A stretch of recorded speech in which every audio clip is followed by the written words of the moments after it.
In today's video, I'm going to teach you how to unarchive Trello cards and lists. Let's dive right in. First, the process begins by navigating to Trello. You can do this by grabbing your preferred device and opening the Trello application or a web browser where you can access Trello's website. This platform is user-friendly, whether you prefer working on a larger screen or you're on the go with your phone or tablet. Once you reach Trello, the next step is choosing how you'd like to log in. Many services offer multiple sign-in options, and Trello is no exception. You can log in using your email account, or if you prefer, you might have the option to sign in through another connected account like Google or Microsoft. Pick the method that suits you best, or the one you originally set up your Trello account with. Now that you're logged in, navigate to the Trello board where you've archived cards or lists.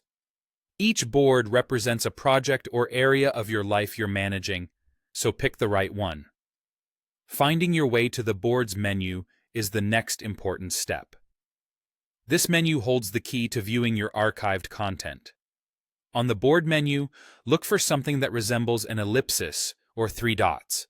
These often indicate more options are available. Click on it to reveal a drop-down menu, and there you should find an option labeled Archived Items.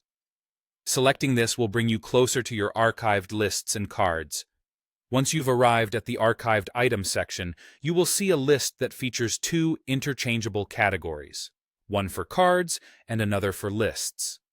This feature allows you to toggle between these two views because sometimes you might only need to restore cards rather than lists, or vice versa.